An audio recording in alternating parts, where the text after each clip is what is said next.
Executive order na lumilikha sa Independent Commission for Infrastructure, inilabas na ni Pangulong Ferdinand Marcos Jr.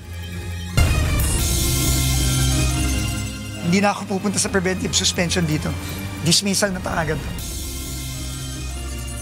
Mga kawani at opisyal ng Department of Public Works and Highways na masasangkot sa katiwalian, tatanggalin agad ayon kay Secretary Vince Dizon.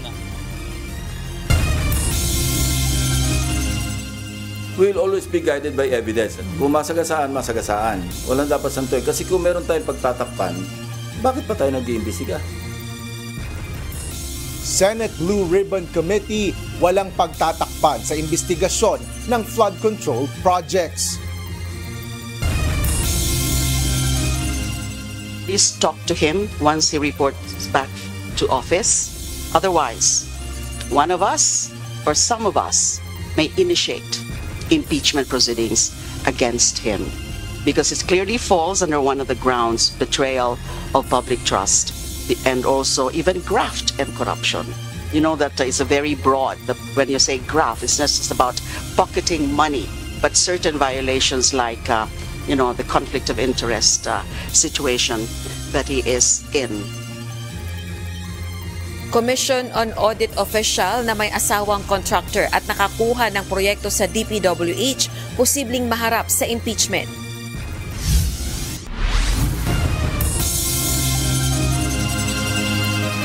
Magandang hapon, Pilipinas at sa buong mundo. Tayo po ay sabayang napapakinggan sa Radyo La Verdad 1350 ang UNTV Radio. Una sa ating mga balita. Inilabas na ni Pangulong Ferdinand Marcos Jr. ang executive order na bubuo sa kapangyarihan ng Independent Commission for Infrastructure. Ito ang mag-iimbestiga sa lahat ng umano'y anomalya sa government flood control projects. Ito ang balita ni Nel Maribuhok, live.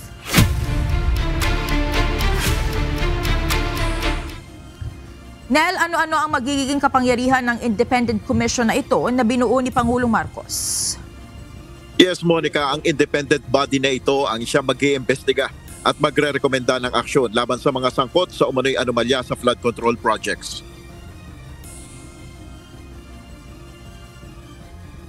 Sa ilalim ng Executive Order No. 94, ipinag-utos ni Pangulong Ferdinand Marcos Jr. ang paglikha ng Independent Commission for Infrastructure o ICI.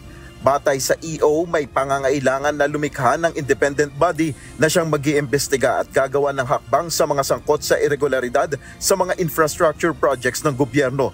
Ang ICI ay pangungunahan ng chairperson at 2 miyembro ang komisyon. May magsisilbing sekretariat ang ICI na pamumunuan ng isang executive officer na ia-appoint ng Pangulo. Ang sekretariat ang magbibigay ng technical at administrative support sa independent body. Ang ICI, base sa kanilang resulta ng investigasyon, ang magre-rekomenda ng nararapat na kasong kriminal o administratibo na maaaring iakyat sa Office of the President, Office of the Ombudsman, Department of Justice at Civil Service Commission.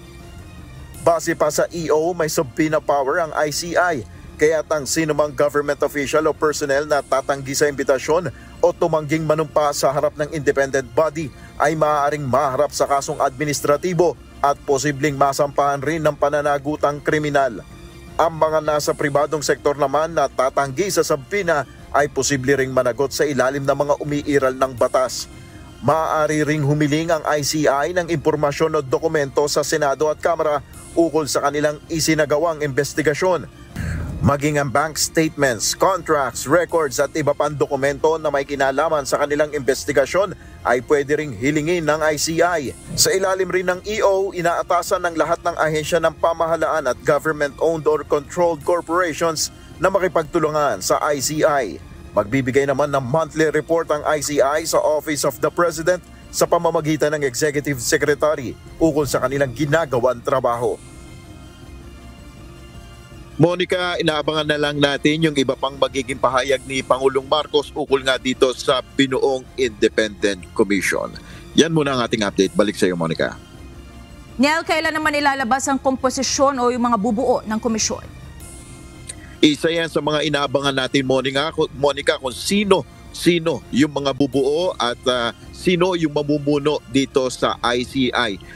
Kanina nga ay within the day ay sana nga ine-expect natin na maglalabas na ng pangalan si Pangulong Marcos kung sino-sino ito. Bagamat may mga lumalabas na rin sa mga social media na mga personality umano na bubuo dito pero walang kumpirmasyon ng Malacanang ukol dito. Monica. At Nel, may time frame ba ang Pangulo kung kailan dapat matapos o magkaroon ng konklusyon ang gagawing pagsisiyasat? Magandang tanong, Monica. Isa yan sa mahalagang itatanong natin sa Malacanang at maging kay Pangulong Marcos kung kailan, may time frame ba sila para mapanagot itong may mga sangkot dito sa umano'y illegal na umano'y anomalya sa flood control projects. Sa ngayon kasi ay wala tayong ideya kung within this administration ba ay magkakaroon ng magandang resulta itong gagawing investigasyon ng ICI, Monica. Maraming salamat, Nel Maribuhok, live mula sa Nalvacan, Ilocos Sur. Isa sa ikinukonsidera ng House Infrastructure Committee o Infracom ang termination o pagtatapos ng isinasagawa nitong pagdinig sa mga maanumalyang flood control projects ng pamahalaan. Ito ay matapos na ilabas si Pangulong Ferdinand Marcos Jr. ang executive order kaugnay ng pagbuo ng Independent Commission for Infrastructure o ICI. Ayon kay House Infracom Co-Chairperson at Bicol Party List Representative Terry Ridon, pinag-aaralan na nila ang EO kaugnay ng Independent Commission. Naglabas na po ng executive order ngayong araw po na ito. So pag-aaralan lang po namin yung mga nilalaman nito pong executive order po ng Independent Commission. Pero syempre katulad na binanggit po natin, hopefully magkakaroon po ng joint undertaking po yung Senate and the House to terminate the proceedings on flood control corruption at ipasa na po sa Independent Commission ito pong bagay na ito. Walang pagtatakpan sa investigasyon sa mga anomalya sa flood control projects. Ito ang binigyan diin ni Senate Blue Ribbon Committee Chairperson Panfilo Lacson sa pagpapatuloy ng pagdinig ng komite sa issue. Ipatatawag pa rin niya sa pagdinig sa susunod na linggo ang tinaguriang Bulacan Group of Contractors o BGC Boys. Ito ang balita ni Asher Cadapan Jr. We'll always be guided by evidence. Kilala nyo naman ako, RJ. Kung masagasaan, masagasaan. Walang dapat santoy. Kasi kung meron tayong pagtatakpan, bakit pa tayo nag-iimbestiga? Natuklasan ng Senate Blue Ribbon Committee na may isang 355 million pesos na alokasyon para sa Bulacan. Tugma ito sa isiniwalat ng dating opisyal ng Department of Public Works and Highways, Bulacan 1st District na si Bryce Hernandez. Partikular ito sa pagbibigay niya umano ng lagay kay Senador Jinggoy Estrada mula sa maanumalyang flood control projects. Sa kabila ng pagtanggi ni Estrada sa issue, nagsagawa ng investigasyon si Senate President Pro Tempore Panfilo Lacson na siyang naitalagang bagong chairperson ng komite. Ayon kay Senador Ping Lacson, nakita nila ang naturang 355 million pesos insertion sa 2025 General Appropriations Act o GAA na naaprobahang pambansang budget para sa kasalukuyang taon. We found one. Meron talaga insertion na wala sa House version pero lumabas ito doon sa after BICAM. So maliwanag na either sa Senate version or sa BICAM yun na insert. Now, we would like to find out, kasi alam nyo naman yung kalakaran sa budget deliberation dito. Hindi mo pwedeng matukoy. Ito nga yung lagi kong pinaglalaban na identify natin kung sino yung proponents ng mga amendments. Kasi kung walang record yun, paano matutukoy kung sino yung legislator, congressman man o senador na nag-insert o nag-amend? Walang record eh. Sa kabila ng issue, sinabi ng senador na maaari pa ring lumahok sa pagdinig ng Blue Ribbon ang iba pang Senate members kahit pa nga may naihain ang kaso sa mga ito. Aminado naman si Senador Ping na malaking hamon ang pagtukoy ng mga nagpasok ng insertion sa budget. Maaari niyang makatulong sa kanilang investigasyon ang dating chairperson ng Senate Committee on Finance na si former Senator Grace Poe. Si Senator Grace Poe para ma-identify kung saan or kung sino yung nag-insert ng 355 billion na yun. Kasi establish na natin na sa either sa Senate version or sa bicameral, sa BICAM, lumabas bigla kasi wala sa NEP, wala rin sa GAB. Sa nakatakdang pagdinig ng komite sa September 18, sinabi ni Lacson na susundan lang nito ang mga naiwan ni dating Blue Ribbon Chairperson Rodante Marcoleta. Definitely, lalo na sina Bryce Hernandez, lahat sila, yung BGC Boys, papatawag namin yon. Sinabi rin ni Senador Ping na kokomprontahin nito sa pagdinig si DPWH Undersecretary Maria Catalina Cabral. Kaugnay ito ng mensahe ng DPWH official na tila nag-aalok umano ng insertion sa panukalang budget. Habang hindi pa anyan nito muna ipatatawag si dating DPWH Secretary Manuel Bonoan. Kung papatawag mo at hindi naman maasikaso, sayang din yung oras ng mga tao eh. Kaya nga, sasalain muna namin. I-calibrate natin para maayos lang yung salansan ng tanungan, pati yung salansan ng mga resource persons. Sa panig ng Senado, sinabi ni Senador Ping Lacson na itutuloy nila ang investigasyon in aid of legislation o para sa pagbubuo o amyenda ng batas. Ngunit anuman anyang ebidensya ang makalap ng Senado ay ibabahagi rin nila ito sa Independent Commission na binuo ng sanghay ng ehekutibo. Asher Cadapan Jr., UNTV News and Rescue. Diyos ang aming sandigan, serbisyo publiko ang aming pinahahalagahan. Pinagbibitiw ng ilang kongresista o kaya naman ay posibleng maharap sa impeachment case ang Commissioner ng Commission on Audit o COA na may asawang presidente at general manager ng isang construction firm. Ito ay matapos matukoy ang daang milyong pisong halaga ng mga proyektong nakuha ng construction company sa Department of Public Works and Highways o DPWH. Ito ang balita ni Rosalie Cos. For me, it's a clear case not only of potential conflict of interest. It's not a potential conflict of interest. It's real, actual conflict of interest. Inusisa ng House Committee on Appropriations sa budget briefing ang Commission on Audit o COA sa issue ng isa sa mga commissioner nito na si Mario Lipana. Kamakailan napaulat ang pagkakaroon ng mga proyekto sa Department of Public Works and Highways o DPWH ng asawa ni Lipana na si Marilu Laurio Lipana, Presidente at General Manager ng construction firm na Olympus Mining and Builders Group Philippines Corporation. Sa pagtatanong ni House Deputy Minority Leader at ACT Teachers Party List Representative Antonio Tinio, natuklasang mahigit na sa 326 million pesos ang naibayad ng pamahalaan sa construction company na pinamumunuan ng asawa ni Lipana. Ayon sa mga kongresista, conflict of interest na maituturing ito at paglabag sa saligang batas, partikular na sa Article 9 Section 2 kung saan nakasaad na walang miyembro ng Constitutional Commission ang dapat maging interesado sa pananalapi ng tuwiran o hindi tuwiran sa anumang kontrata o prangkisang kaloob ng pamahalaan. Kaya naniniwala ang ilang kongresista, dapat nang magbitiw sa pwesto si COA Commissioner Lipana. Ngayon, napuput into question yung integridad ng buong komisyon. Kasi yung isang commissioner nyo, may asawa na kontraktor na nakapag-secure at nakapag-bag ng mga proyekto. So what's the comment of the Commission on Audit? Paano kaya to? Sir, based on records po, nakapag-issue naman na po ng notice of disallowance yung auditor natin. Relevant dun sa mga transactions po nung asawa po. 326 million na ang nababayad so far. Eh, may malinaw na conflict of interest po. May financial interest ang commissioner na ito.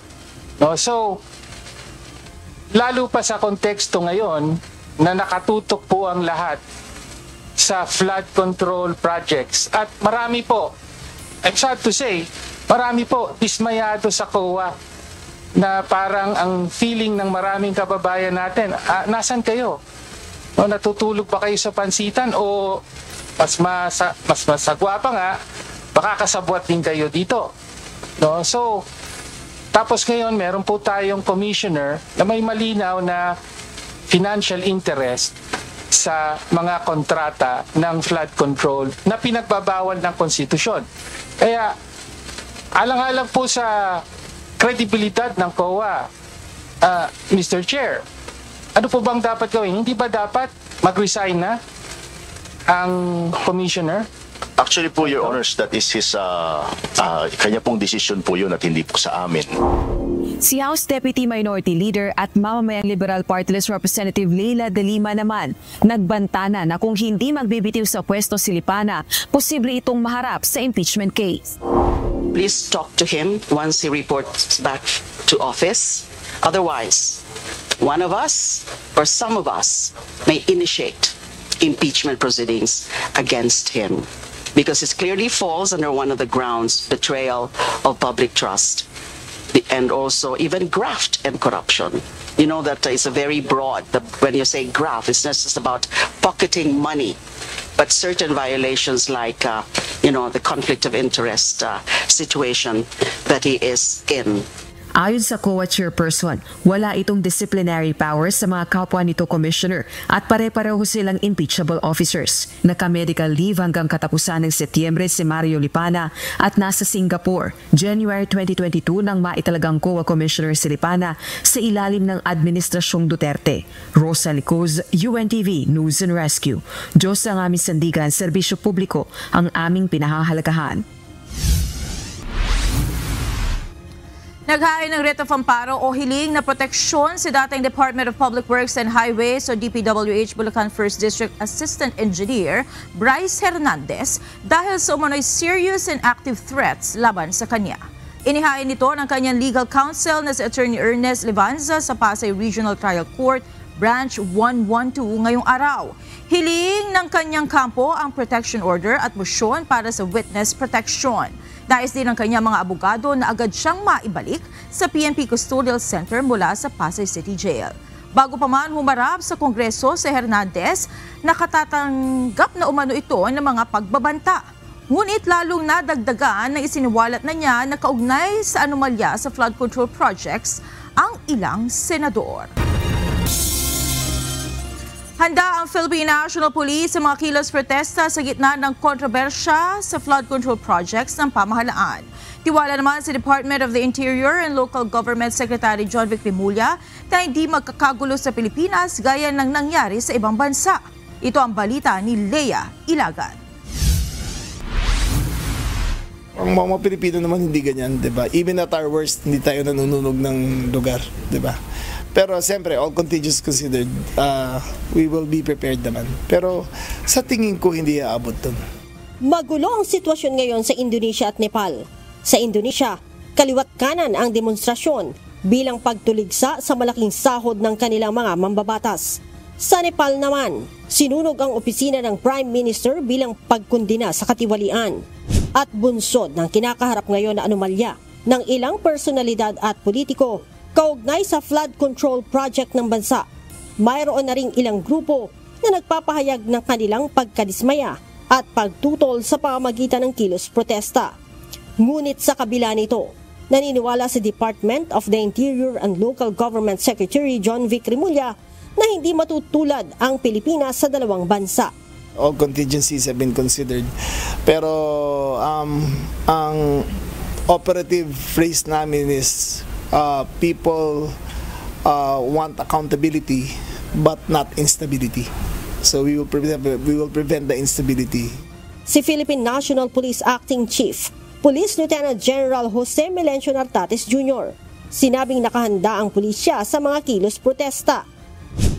Ayon kay Secretary Rimulya, hindi nila pipigilan ang mga protesta kung may permit ang mga ito. We have already our security plan for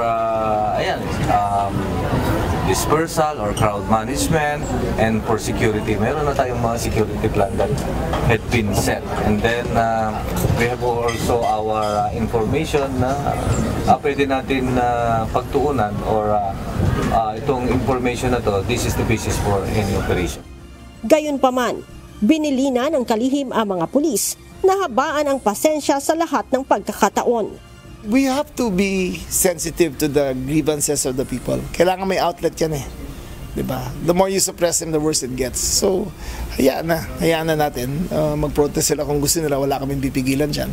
Pero we also expect it to be peaceful.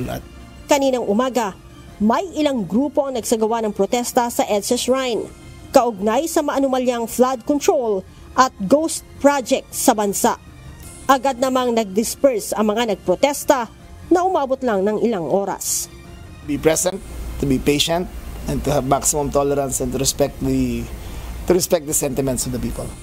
Leia Ilagan, UNTV, News and Rescue. Diyos ang aming sandigan, serbisyo publiko ang aming pinahahalagahan. Binulabog ng kilos protesta ang harap ng opisina ng Department of Public Works and Highways o DPWH District 1 sa Malolos, Bulacan ngayong araw. Bit-bit na mga ralista ang kanilang karatula at sigaw nila papanagutin ang mga sangkot sa maanumalyang flood control project. Mula sa Malolos, Bulacan, ito ang balita ni Nestor Torres, live.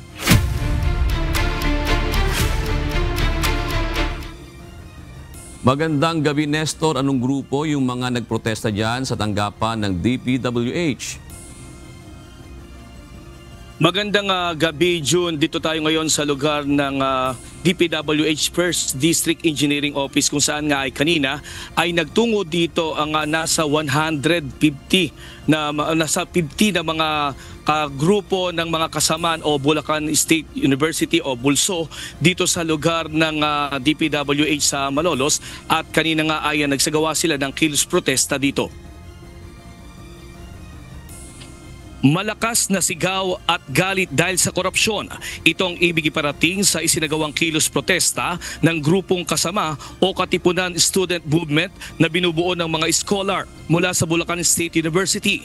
Alas 10 ng umaga nang magmarcha ang mga rallyista sa harap ng gate ng DPWH Bulacan 1st District Engineering Office sa Malolos. Dala nila ang kani-kanilang placard kung saan mababasa ang mga katagang No to Flood Control Scams. Dapat papanagutin ang mga walang hiyang mas makapal pa ang mukha nyo sa dike at minumulto na kami ng DPWH. Meron ding nananawagan sa mga motoristang dumaraan sa MacArthur Highway na bumisina kung galit ang mga ito sa kurakot. Hindi lang po nakakadismaya pero nakakagalit po. Kasi syempre, trabaho po nila na ibigay yung proteksyonan yung karapatan at kapakanan ng mga Pilipino pero sila pa yung mismong nagnanakaw sa kaban ng bayan. Opisyal naman po ng pamahalaan na sangkot sa mga pangungurakot na ito, mahiya po kayo dahil pumapatay po kayo ng buhay ng mga tao.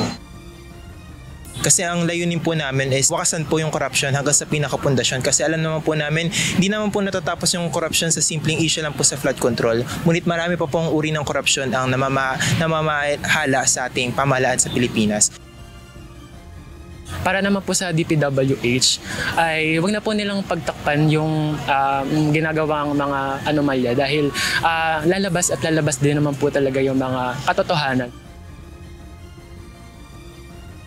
Bago pa dumating ang mga rallyista sa DPWH office ay nakaposisyon na sa harap ng gate ang mga pulis para mapigilan ang mga ito na makapasok sa loob. Tumagal ng 1 oras at kalahati ang protesta.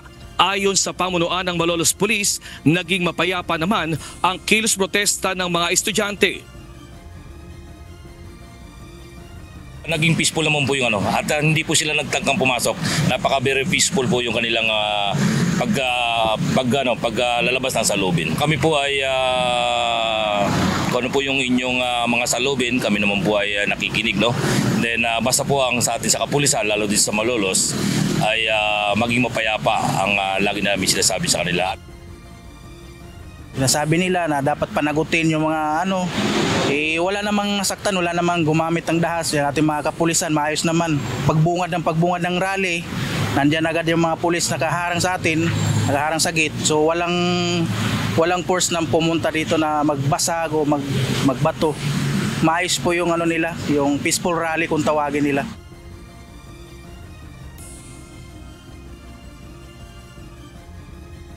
June, alas 3 pa ng madaling araw nang nakabantay na yung mga pulis ng PNP dito sa DPWH Bulacan 1st District at Engineering Office kung saan ayon sa PNP ay magbabantay sila dito hanggang mamayang alas 10 nga ng gabi para matiyak na maiiwasan nga yung anumang gulo na maaaring magsimula dahil sa mga galit sa publiko kaugnay ng natutuklasang anomalya sa mga flood control projects.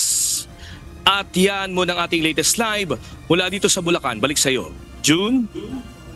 Maraming salamat, Nestor Torres.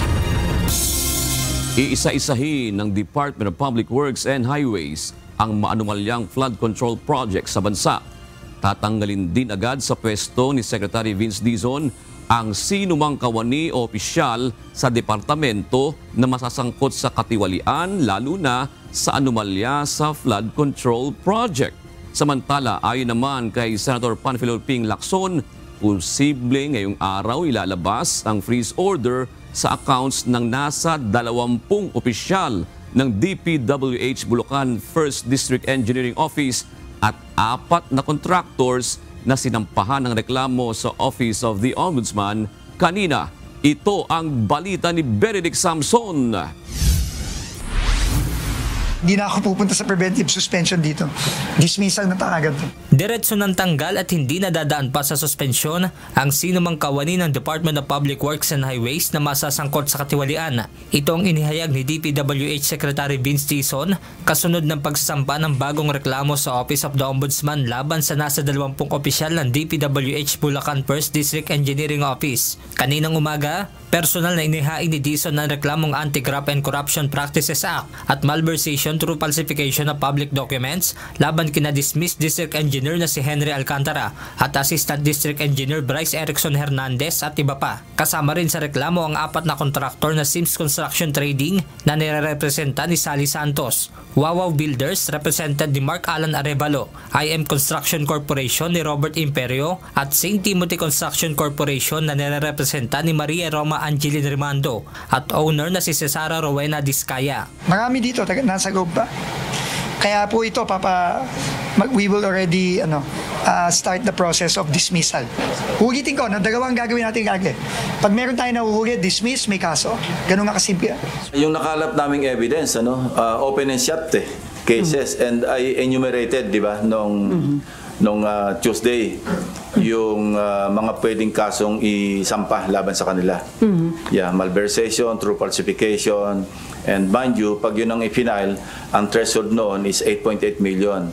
Pagka more than 8.8 million pesos, no bail yun. Kasi reclusion perpetua, 20 years and 1 day to 40 years ang hatol. Ayon pa kay Dizon, sa tulong ng isinasagawang committee hearing ng mababa at mataas na kapulungan ng Kongreso, ay iisa-isahin nila ang pag-iimbestiga sa mga maanumalyang flood control project sa bansa. Sinasabi lang ng Pangulo, simple lang, wala siyang sasantuhin dito. Wala siyang sasantuhin. At wala tayong sasantuhin. Kung saan tayo dadalhin ng ebidensya, doon tayo pupunta. Iisa-isahin po natin itong mga nakikita natin at meron tayong klarong ebidensya. Importante dito, aparte dito sa mga kasong pinafile natin, ang mensaheng pinapadala ng Pangulo sa mga kawani ng DPWH, sa mga kontratista, sa DPWH, hindi namin kayo titigilan. The people deserve justice. Pera ng tao to. Inihikayat din ni Secretary Dizon ang publiko na tumulong na rin sa pagre-report ng anomalya na kanilang makikita sa isang proyekto ng gobyerno. I-channel po natin ang galit natin para hulihin pa ang mga ito. Pumunta po kayo sa inyong mga probinsya, sa inyong mga lugar. Magtanong po kayo, meron bang project ang DPWH dito? Kumuha po kayo ng mga litrato. Kung meron po kayong mga kaibigan o kilala sa DPWH na nakikita nyo sa social media na nagpapakita ng mga magagara nilang kotse, magagara nilang bahay, padala nyo sa amin. Samantala, inihayag naman ni Senator Panfilo Ping Lacson na posibleng ilabas ang utos upang i-freeze ang account ng mga isinasangkot sa anomalya. Ayon sa senador, kinausap niya si Secretary Vince sa madaliin ang paghahain ng reklamo para kumilos ang Anti-Money Laundering Council o AMLAC. And as we speak, si Secretary Vince Dizon, mabilis na kung pwedeng madaliin yung pagpapile ng complaint at the very least complaint, not necessarily information na ipapile sa korte, kundi complaint lang. Para yung AMLAC can proceed na mag-freeze na kagad ng mga accounts ng mga individuals concerned. Sa tingin ko, mangyayari yan within the day. Benedict Samson, UNTV News and Rescue. Diyos ang aming sandigan, serbisyo publiko ang aming pinahahalagahan. Formal nang inisyuhan ng show cause order ng Commission on Elections sa COMELEC si Lawrence Lubiano. Si Lubiano ang kontraktor na umaming nagbigay ng 30 million pesos na kontribusyon kay Senator Francis C. Escudero noong 2022 elections. Pinagpaliwanag ng COMELEC si Lubiano at nais nilang malaman ang iba pang bagay patungkol sa issue. Sa ilalim ng Omnibus Election Code, bawal ang pagbibigay ng kontribusyon o donasyon sa tumatakbong kandidato, party list at political party ang isang korporasyon na may kontrata o kontratista sa gobyerno. Bukod sa written explanation, personal din na ipinatatawag ng COMELEC si Lubiano sa kanilang tanggapan para magbigay ng linaw sa ilan pang katanungan ng komisyon. Maganda siguro kung maipatawag din para naman magkaroon ng formal na hindi hearing pero more or less yung formal meeting at matanong siya dun sa mga bagay-bagay. Kasi may mga bagay din na kinakailangan ikumpirma ng komisyon sa kanya kahit na meron siyang pag-amin sa mababang kapulungan. Tinulungan ng UNTV News and Rescue ang isang motorcycle rider na sangkot sa aksidente nang mabangga ng isang kotse sa Quezon City. Binigyan ng NAR ang tinamo nitong minor injury, ngunit tumanggi nang magpadala sa ospital pagkatapos. Ito ang balita ni Leslie Widom. May sugat po. Binimigyan ako ng pera. May sugat po kaya. Isang vehicular crash ang nirespondihan ng UNTV News and Rescue sa EDSA Muñoz southbound Barangay Kaingin, Quezon City, alas 6 ng gabi, September 10. Pagdating sa lugar ay kaagad na inassess ng team leader ang sitwasyon sa lugar. Ayon sa rider, naipit sa gilid ng jeep ang kanyang daliri nang masagi siya ng kotse habang binabagtas ang kahabaan ng EDSA pauwi sa kanilang bahay. Saan po nadali? Sa jeep. Inalis ko yung jeep. Sumabit kayo sa jeep. Initip niya ako kasi nakamuro ako. Wala naman masakit sa inyo? Wala naman ako na-cancel yun sa jeep. Hindi po ako bumagsak. Hindi mo wala yung jeep, bagsak ako. Hindi po kayo nahihilo. Hindi kayo bumagsak. Hindi. Kasi kung wala yung jeep, bagsak ako. Paano naipit kayo doon sa jeep? Naipit ko sa jeep. Sinuri rin ang vital signs ng pasyente. Pauwi na sa kanilang bahay ang rider nang mangyari ang aksidente. Wala namang tinamong sugat ang driver ng kotse na kabanggaan ito. Matapos malapatan ng pangunang lunas, ang rider ay tumanggi na itong magpadala pa sa ospital. Sa mga nangangailangan ng tulong, makipag-ugnayan po sa aming hotline 8911-UNTV o 8911-8688. Leslie Widem, UNTV News and Rescue.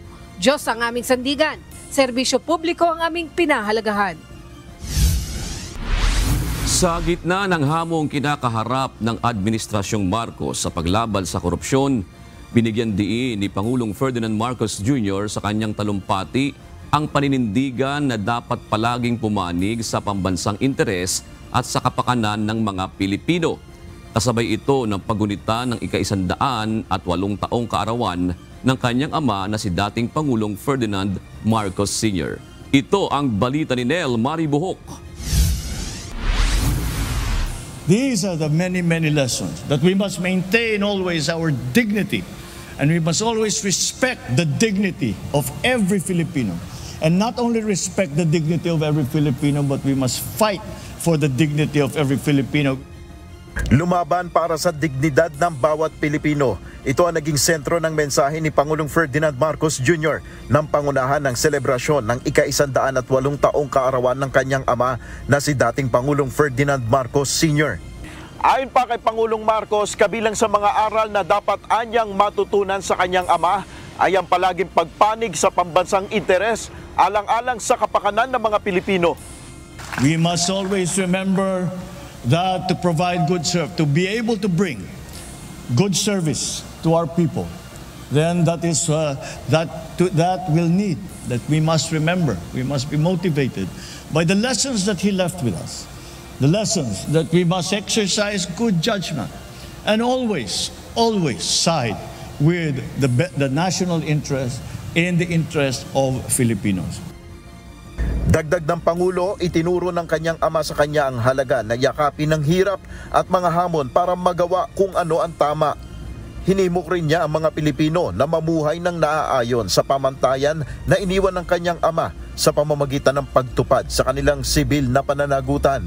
Binigyan din rin ni Pangulong Marcos na hindi niya papayagan na maibagsak ang sinumang Pilipino ng mga nasa kapangyarihan o sinumang tao. We will not allow for any great power, any person to humiliate or to put down any Filipino. We must also always remember that we must do the right thing. That despite the difficulties, we must always find ourselves on the right side of history.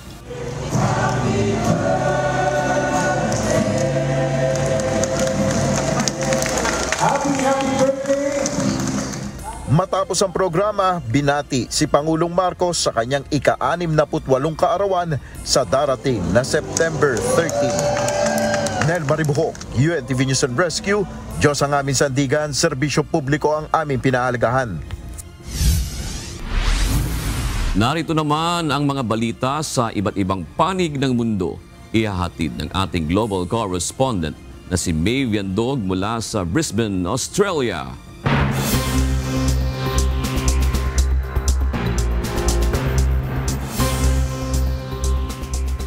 Ibinasura ng US State Appeals Court ang pulisya ng Florida laban sa open carry ng mga baril sa estado.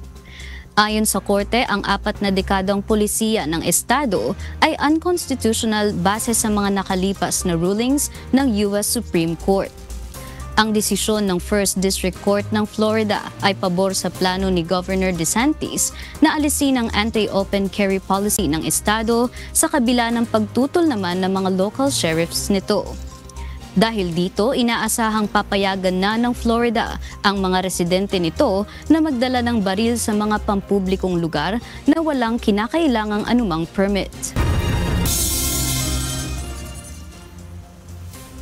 Binaril ng hindi pa nakikilalang suspect ang sikat na youth conservative influencer sa Amerika na si Charlie Kirk. Nakatakda itong magsalita sa isang universidad sa Utah patungkol sa paninindigan ng conservative youths sa immigration issues at iba pa na isinusulong ni US President Donald Trump. Ito ang balita ni Carmela Marinda. My great fellow Americans, I am filled with grief and anger at the heinous assassination of Charlie Kirk on a college campus in Utah. Patuloy na pinaghahanap ng mga otoridad ang suspect sa pagpatay kay Charlie Kirk, isang conservative political activist na kilala bilang isang Trump loyalist at pasimuno ng right-wing youth activist group na nanguna sa pagkampanya sa Pangulo noong nakaraang halalan.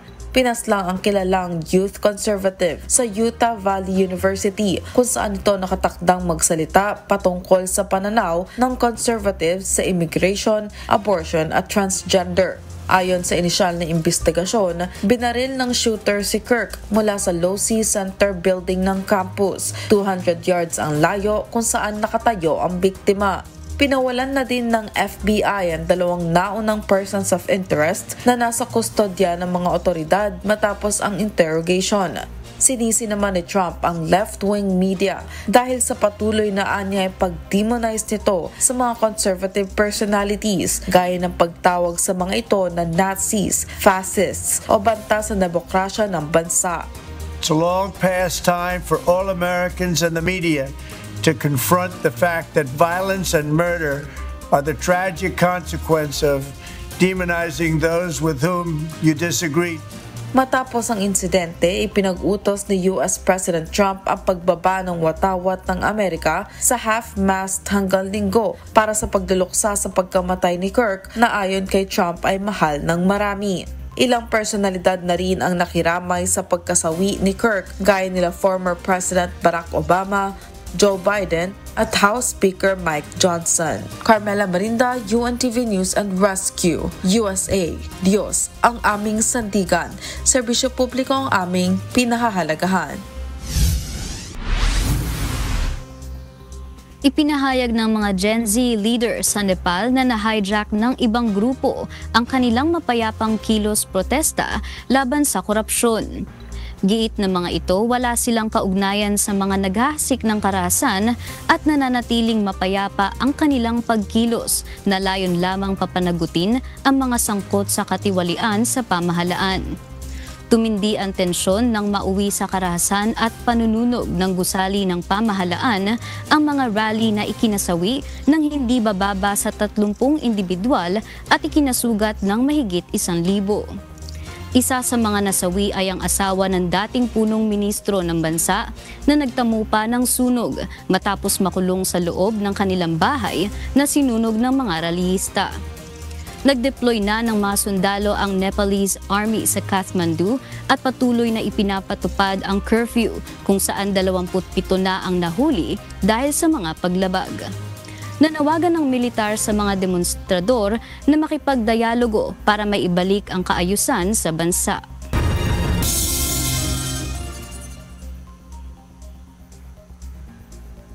Naghahanda na ang Office of the Vice President para sa nakatakdang budget deliberation sa House of Representatives bukas. Sa isang press briefing, nagbigay ng detalye ang ilang opisyal ng OVP tungkol sa kanilang budget proposal sa 2026. Ito ang balita ni Jed Neresina. The total travel expenses of the OVP as of July 31 is 20.68 million. I stand corrected with the statement of 20 million for the foreign travels. The 20.68 million, 13.21 million of which is under local travels and 7.47 million under the foreign travels of the OVP. Hindi bababa sa 10 beses na nakapagbiyahe sa ibang bansa si Vice President Sara Duterte ngayong taon.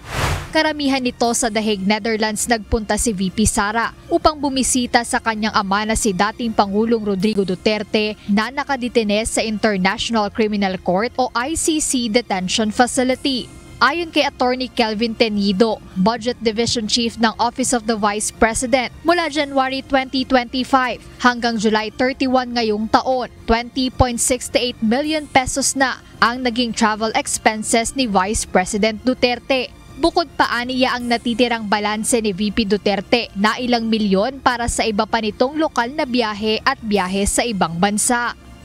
As of July 31, the balances are 17.585 million for local and foreign 24.03 million. Pagtiyak naman ni OVP Assistant Chief of Staff Lemuel Ortonio, lahat ng biyahe ng bise sa ibang bansa ay sakop ng Travel Authority. Binigyang diin din nito na walang pondo ng bayan ang ginamit sa anumang biyahe ng pangalawang Pangulo. We'd like to emphasize that all the travel overseas of the Vice President is covered by a travel authority and did not include any public funds, did not use any public funds. Bagamat nauna nang sinabi ni VP Sara na personal niyang gastos ang ilan sa kanyang biyahe sa ibang bansa, kinumpirma naman ng OVP na ang gastos para sa kanyang security sa mga biyaheng ito ay mula sa pondo ng kanilang opisina.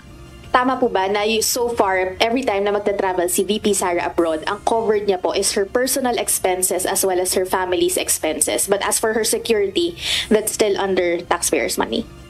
Under law.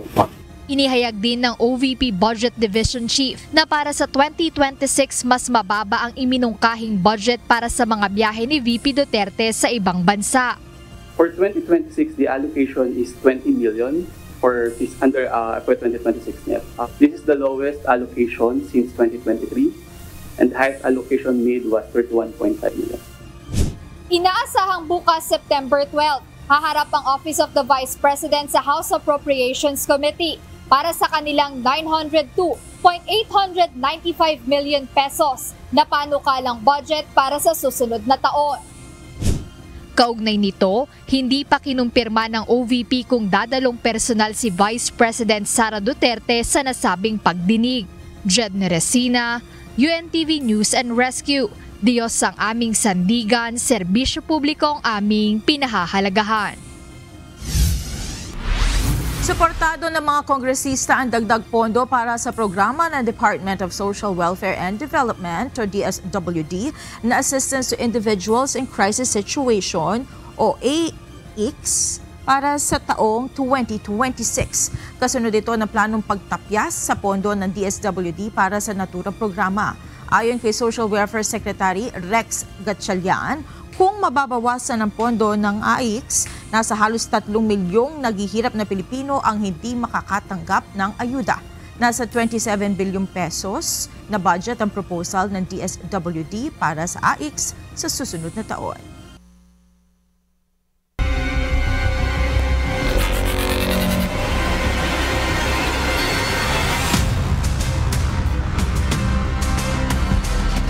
Pasok na sa semifinals na UNTV Cup Executive Face-Off 2025 ang mga koponan ng undefeated na AFP Cavaliers at Judiciary Mages matapos ang bakbakan sa hardcourt kahapon sa Amoranto Arena sa Quezon City.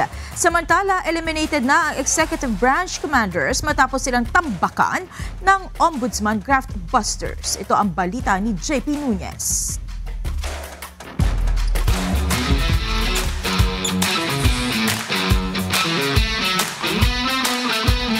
Unti-unti nang nagiging malinaw kung sino ang mga kupunang aabante sa semifinals mula sa quarterfinals ng UNTV Cup Executive Face-Off 2025.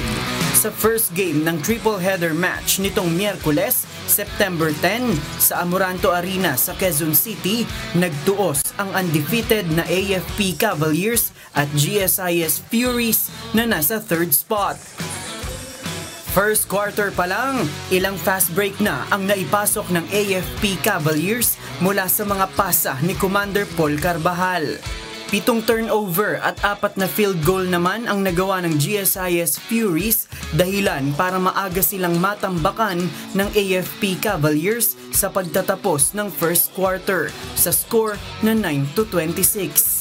Sa second quarter, nagpatuloy pa ang pagputok ng AFP Cavaliers kung saan naitala ang biggest lead na 27 points. Habang sa third quarter naman, naitala ang biggest lead na 39 points sa kabuuan ng laro. Sa last quarter, hindi na talaga umubra ang diskarte ng GSIS Furies na naggumit ng mas maraming turnover habang lahat ng 11 players ng AFP Cavaliers ay nakapag-ambag ng puntos. Final score, 57-86. Lamang ng 29 points ang AFP Cavaliers.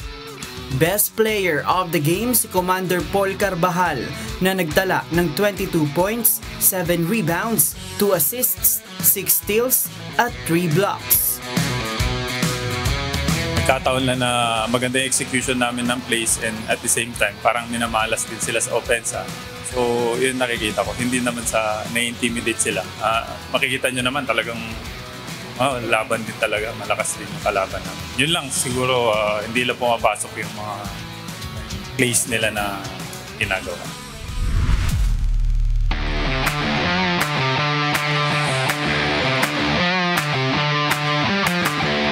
Sa second game, dikit ang naging simula ng bakbakan ng rookie team na BJMP Greyhounds at ng Judiciary Mages na nasa second spot. Sa simula pa lang ng bakbakan, una pang nakakuha ng advantage ang Judiciary Mages matapos ang first 10 minutes of action, 16-18. Pero pagpasok ng second quarter, ipinakita na ng BJMP Greyhounds ang kanilang puwersa para mag-bounce back. Umalagwa sila ng 14-4 run sa unang 4 na minuto pa lang ng second quarter. 3 manlalaro ng BJMP Greyhounds ang nag-ambag para panatilihin ang kanilang kalamangan hanggang sa pagtunog ng buzzer.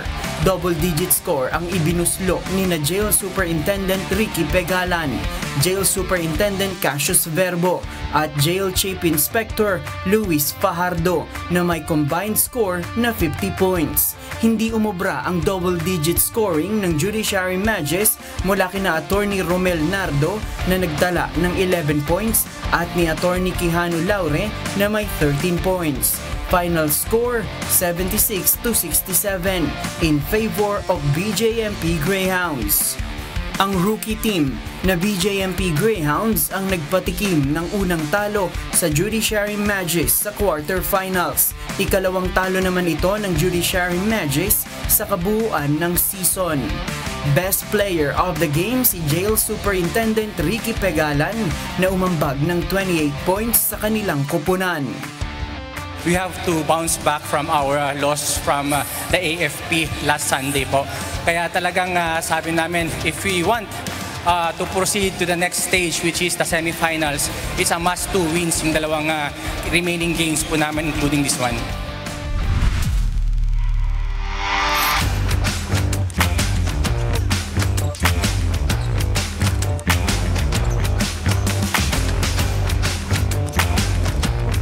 Sa last game, tuluyan ng sinarhan ng Ombudsman Graph Busters ang pag-asa ng Executive Branch Commanders na makapasok pa sa semifinals. Na-dominate ng Ombudsman Graph Busters ang naging bakbakan sa hardcourt kung saan mula pa lang sa first quarter ay double-digit lead na ang kanilang iniwan sa Executive Branch Commanders.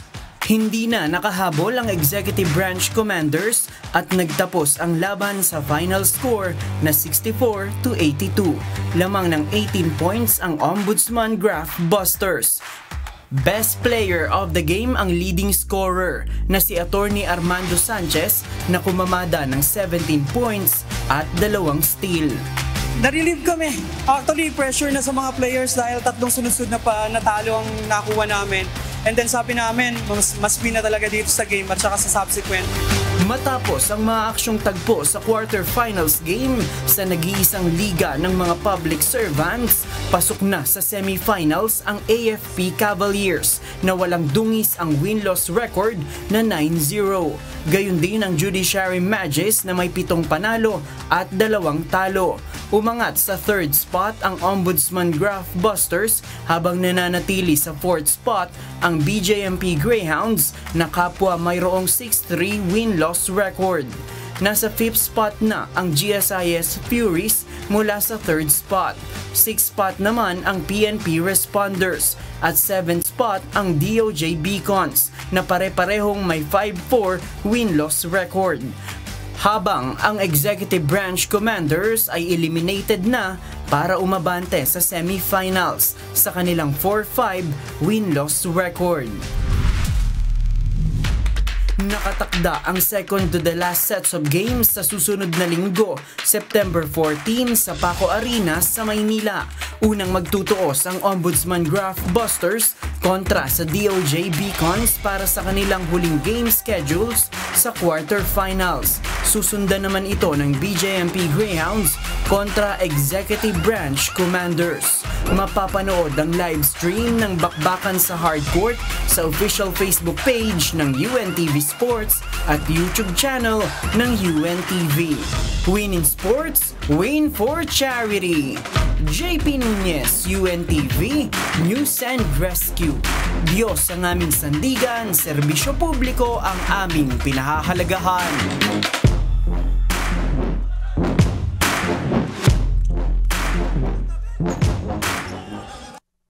Inihayag ni Baguio City Mayor Benjamin Magalong na marami-rami na ang mga ebidensya na kanilang nakalap hinggil sa mga katiwaliang nangyayari sa bansa. May plano na rin nila silang i-file ang mga ito sa kinauukulang ahensya sa tulong ng iba pang kasapi ng Mayors for Good Governance na saksi at may hawak ding ebidensya sa issue ng mga irregularidad. Ito ang balita ni Mia Alonso. Meron na rin po kaming mga naipon din ho, mga ebidensya na pwede na rin po naming siguro in a matter of 1 week pwede na ho naming i-file. Nakapag-ipon na ng mga ebidensya at target ng maisampa ang kaso sa loob ng 1 linggo. Ilan lamang ito sa naging pahayag ni Baguio City Mayor Benjamin Magalong sa naging panayam nito sa media kahapon. Ayon sa alkalde, nais na nilang makabahagi para mapabilis ang proseso ng pag-usad ng mga ebidensya. Pati ho yung mga local government units na member ho namin ng Mayors for Good Governance are willing to share pieces of evidence na nakolekta ho nila para mapabilis ho lahat. Kasi ang taong bayan, naghihintay ho yan. Kailangan may makita kagad silang resulta. Ganun po yung immediate direction. Bilang dating hepe ng Criminal Investigation and Detection Group o CIDG, iminumungkahi ng alkalde na sa unang linggo pa lamang ng pagkakabuo ng komisyon ay maisampa na agad ang mga kaso dahil marami na umanong ebidensyang nakalap na maaari nang mai-consolidate. Naghihintay nga ho tayo kung ano yung latest na development because every day matters dito ho eh. Every day na nade-delay, nawawalan ho ng ebidensya. Every day din, gumagalaw ho yung pera, na itatago yung pera. Talagang ang direction ho niyan is to file cases. Sinabi rin ito sa ambush interview kahapon na kapag naging matagumpay ang investigasyon at may napanagutan ng makasuhan ng non-bailable offense, tiwala siya na magsisimula ng maglaglagan ang mga totoong nasa likod ng katiwalian. Ako sa experience ko, being with CIDG, PNP, once na nag-umpisa na yung nakulong na dyan, maglalaglagan na yan. Sa isa rin, ang ginagawa nila ngayon, nagpupul sila ng resources, itong mga politiko, itong mga nagkakasabuatan na sila sa DPWH. Right now siguro, baka nagmi-meeting na sila, lahat. Pati na rin yung mga contractor na ayaw magsalita. They're pooling the resources, hiring expensive PR firms para gumawa ng issue, manira ng mga kami, maninira sa amin, maninira doon sa mga whistleblowers. Anybody na lalaban sa kanila, sisiraan. Git pa ng alkalde na ang kanilang kampanya na good governance ay walang kinalaman sa politika, kundi moral na paninindigan. Dagdag pa nito na wala siyang intensyon na pumasok sa mas mataas na posisyon ng gobyerno. Mia Alonso, UNTV News and Rescue. Diyos ang aming sandigan, serbisyo publiko ang aming pinahahalagahan. Inilunsad ng Department of the Interior and Local Government ang isang single hotline number para sa lahat ng emergency calls sa buong bansa. Layo nito ang mas mabilis na koordinasyon at responde sa bawat tawag sa panahon ng pangangailangan. Ito ang balita ni Lea Ilagan. The Philippines, being a very, very complicated country, even became more complicated with the emergency response. Today, we have one number, and that's 911. Ginawa ng mas madali ng pamahalaan ang pagtugon sa mga mamamayang mangangailangan sa panahon ng emergency. Ito ay sa pamamagitan ng centralized operator na sasagot sa bawat emergency call sa Hotline 911. Sa ilalim ng Unified 911, lahat ng emergency na tawag para sa pulis, bombero, medical at pagtugon sa kalamidad ay dadalhin sa isang pinagsamang network na nagkokonekta sa Philippine National Police, Bureau of Fire Protection, Bureau of Jail Management and Penology at sa mga lokal na pamahalaan. 24/7 ang magiging operasyon ng mga call center agent. Kaya nilang tumanggap ng mga tawag sa Tagalog, Cebuano, Ilocano, Waray, Tausug at iba pa. Kung nasaan kayo, pagdating after, pag full blast na siya, kung ano ang lingwahe nyo sa lugar nyo, ay yun rin ang sagot sa inyo. So kung nasa Ilocos ka, Ilocano ang sagot sa inyo. Kung nasa Bisaya kayo, Bisaya. Kung Ilonggo ko, Waray. Kahit sa barn, Tausug ang pagkasagot doon. Target aniya ng Unified 911 na makaresponde sa loob ng 5 minuto sa Metro Manila, habang 8 minuto naman sa ibang mga probinsya. Kung ano ang emergency, may direct line, ipipress lang sa computer kung sino ang kailangan kusapin. Diretso na. Plus may POS system kami. Yung radyo namin is specific sa mga responders. So pag gusto mong tumawag to a specific person, to a general area, sabihin mong Quezon City, lahat lang ng responders sa Quezon City makakarinig. Kung gusto mo ng, let's say, Bacolod City lang makakarinig. Kung gusto mo barangay, yung responders sa barangay doon ang makakarinig. So it's a very sophisticated system. Aminado naman ang kalihim na 60% ng tawag na natatanggap ng Hotline 911 ay mula sa mga bogus callers. Kaya may paalala ang kalihim sa mga prank callers. Sa mga nagbo-bogus call dito sa 911, baka pagsisihan nyo yun sa dulo dahil kung kayo may tunay na emergency, baka hindi na kayo puntahan. Hindi na tatanggapin ang tawag nyo. So huwag nyo nang subukan kasi kung kamag-anak nyo may problema, kung may problema, pareho telepono gamitin mo, hindi ka napapansinin ng 911 system. Para sa mas epektibong serbisyo, target ng DILG ang pagkakaroon ng 8 call centers na mayroong 240 operators sa loob ng 120 days. Leia Ilagan, UNTV, News and Rescue. Diyos ang aming sandigan, serbisyo publiko ang aming pinahahalagahan. Umabot na sa 18 million ang users ng eGov.ph app ayon sa Department of Information and Communications Technology o DICT. Patuloy namang pinalalawig ng ahensya ang sistema ng application upang mapalawak pa ang mga digital na serbisyo nito para sa mga Pilipino. Ito ang balita ni JP Nunez. Everyday, ang average download natin ngayon ay nasa 80,000 to 100,000 downloads everyday. Mula sa 14 million users noong nakaraang Hulyo, umakyat na sa 18 million na mga Pilipino ang gumagamit ng eGov.ph app ngayon ayon sa Department of Information and Communications Technology o DICT. Ayon kay DICT Undersecretary for E-Government David Almirol Jr., pangunahing ginagamit ay ang digital na national ID. Dahil hindi na kinakailangan po na magdala ng physical ID, nagagamit po ito sa pangkalahatan. No? Kapag pupunta ka sa PhilHealth, pupunta ka sa mag-a-apply ka ng trabaho, pati po dun sa pag-apply sa GCash or pag-apply ng mga online banking. Bukod dito, mayroon ding gumagamit ng eGov.ph app para sa aplikasyon sa driver's license, transaksyon sa iba pang mga national government agencies at local government units. Nasa 50 mga national government agencies at higit 700 local government units ang integrated na sa system sa eGov.ph app. Kabilang naman sa mga bagong feature ng app ang e-certificate mula sa Technical Education and Skills Development Authority o TESDA, ang Electronic Certification, Authentication, and Verification o ECAV ng Commission on Higher Education para sa digital na diploma at transcript of records. Gayon din ang e-complaint system ng Anti-Red Tape Authority o ARTA, Electronic Tax Identification Number ng Bureau of Internal Revenue, ELGU system para sa mga local permits, clearances, civil registry, marriage certificate, birth certificate, at pinakabagong Fire Safety Information System ng Bureau of Fire Protection. Kasama rin ang kalulunsad lang na serbisyo hub para sa hiling na financial support at medical support. So sa ngayon po ay busy po ang eGov office under the ICT na magdagdag ng mas maraming features ng ating eGov Super App. So marami pong mga dinagdag tayo po na mga features sa both national sa local government services.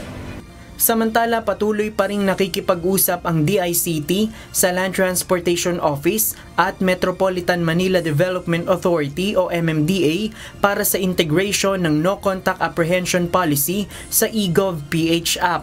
Layo nito na magkaroon ng portal ang mga violators upang sa eGov.ph app na lang sila magbayad ng multa. Inaasahan ng DICT na aakyat sa 30 million to 40 million ang gagamit ng eGov.ph app hanggang sa katapusan ng 2026. JP Nunez, UNTV, News and Rescue. Diyos ang aming sandigan, serbisyo publiko ang aming pinahahalagahan.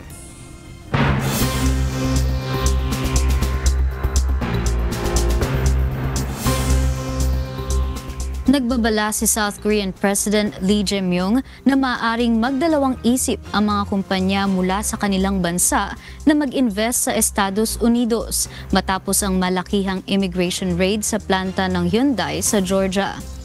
Higit 300 manggagawang Koreano ang naaresto na nagdulot ng pangamba sa hinaharap na mga proyektong pamumuhunan sa Amerika.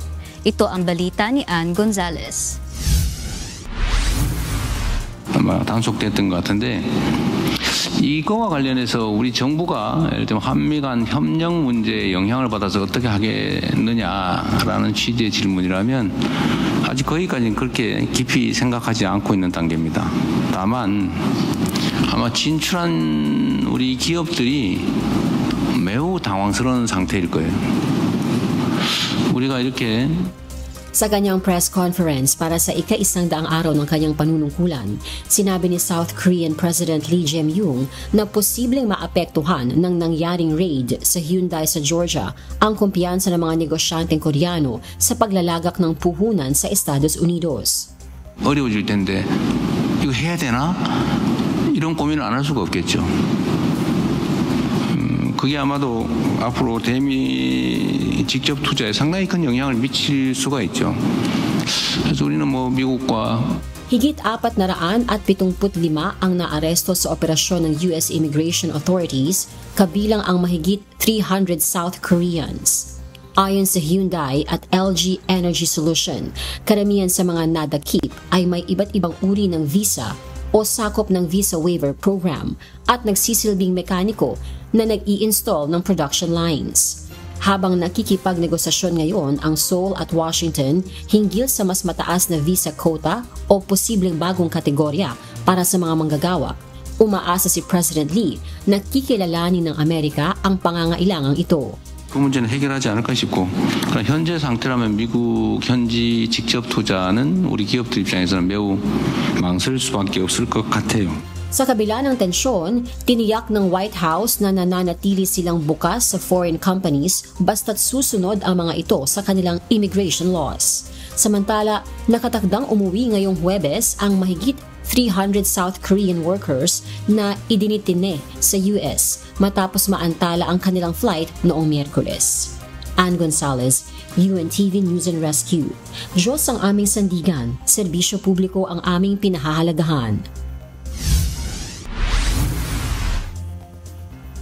Iminungkahi ng mga mambabatas ng Friends ang pagbabawal ng paggamit ng social media para sa mga batang wala pang 15 taong gulang matapos ang ilang buwang investigasyon sa epekto nito sa kabataan. Bahagi ng ulat ng Parliamentary Committee ang pagsasampa ng reklamo laban sa TikTok dahil umano sa banta nito sa buhay ng mga users lalo na at lumitaw sa pag-aaral na madaling lusutan ang mga patakaran ng platform. Lumabas din sa report na ang addictive na disenyo ng algorithm ng TikTok ay nakapagpapalalim ng exposure ng mga menor de edad sa dangerous content nito. Nakipagpulong na ang tanggapan ni France President Emmanuel Macron upang talakayin ang posibleng batas kabilang ang mungkahing digital curfew para sa mga edad 15 hanggang 18 mula alas 10 ng gabi hanggang alas 8 ng umaga. Pinagbawalan na ng National Aeronautics and Space Administration o NASA ang mga Chinese nationals na makibahagi sa kanilang mga space programs sa gitna ng tumitinding tunggalian sa kalawakan ng US at China.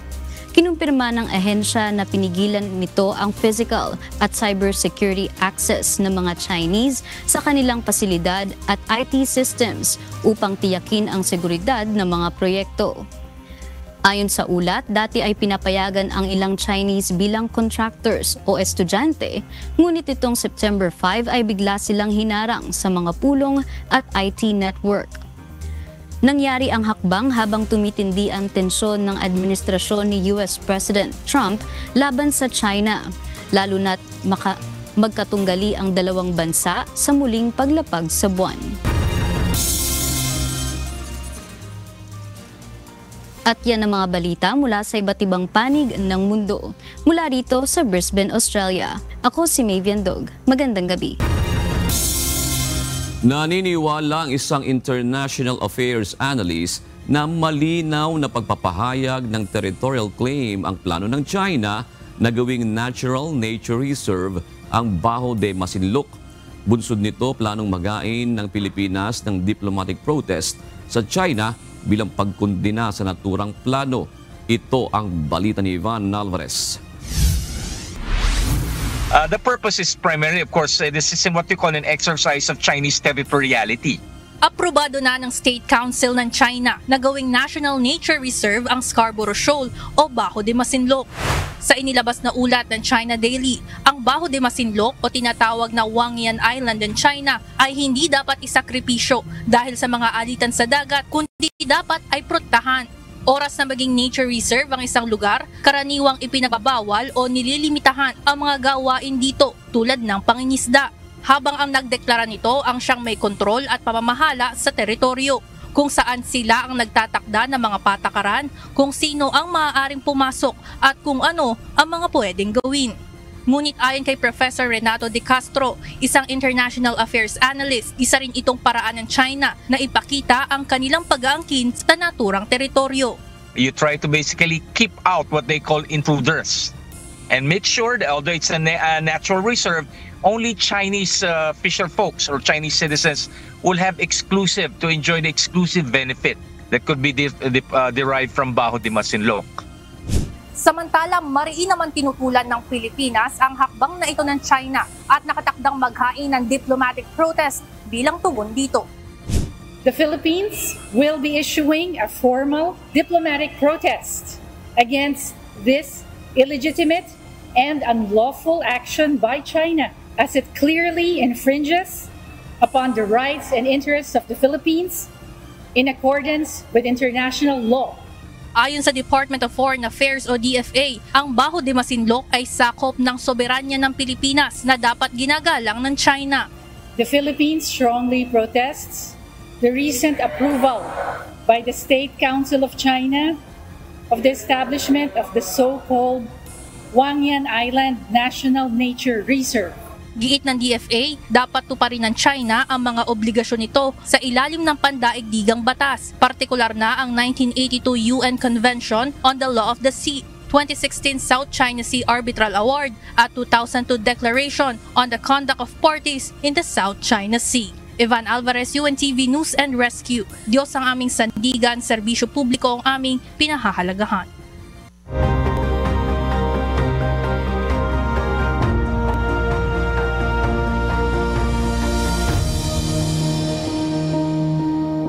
Maiibsan na ang pangamba ng mga taga-barangay Santo Rosario Old Nueva Ecija tuwing may kailangang dalhin sa ospital dahil may sagot na ang kanilang panalangin. Ito ang balita ni Brian Evangelista.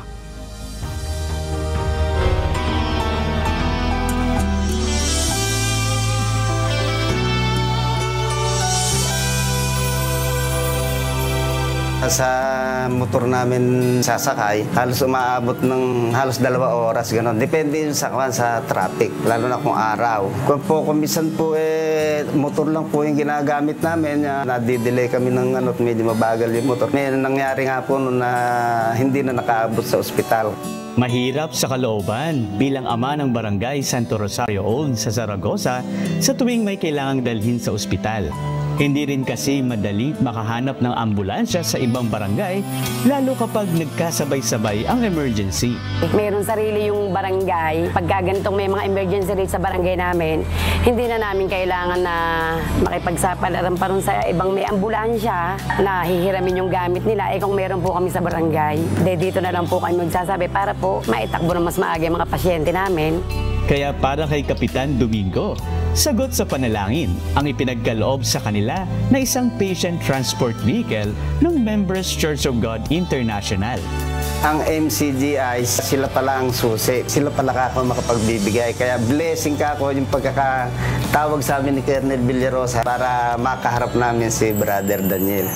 Bukod sa turnover ng sasakyan, sinamahan din ng pagbibigay ng assistive devices, nebulizer, tungkod at groceries. Ang amin po kasing paniniwala ay maging tagapagdala ng karangalan ng Diyos. Dahil ang Diyos po ang pinanggagalingan ng lahat ng kabutihan. Ang Diyos po ang siyang pinanggagalingan ng lahat ng mabubuting bagay. Kaya nga sinasabi po yan doon sa Siyens 5 ng awit na ang Panginoon ay mabuti. Ang kanyang kagandahang loob magpakailanman. Ang kanyang pagtatapat sa lahat ng sadit-saning lahi. At ang kabutihan po ng Diyos ay ipinararating sa atin sa iba't ibang mga pamamaraan. Pangako naman ng kapitan ng Barangay Santo Rosario na ipaglilingkod din nila ang naipagkaloob na sasakyan kahit sa hindi nila kabarangay. buong puso po at taos sa puso po aming nagpapasalamat sa inyo sapagkat kayo po ang naging susi o naging daan para makamit po namin yung matagal na po naming minimithi. At kung sino man po ang lumapit sa amin, mga hindi lang kabarangay namin o karatig barangay, na humihingi ng tulong para magamit ang sasakyang ito, hindi po namin ipagkakait. Sapat po para sa amin, mga kababayan, yung madinig po namin ang mga katagang salamat sa Diyos. Brian Evangelista, UNTV, News and Rescue. Diyos ang aming sandigan, serbisyo publiko ang aming pinahalagahan.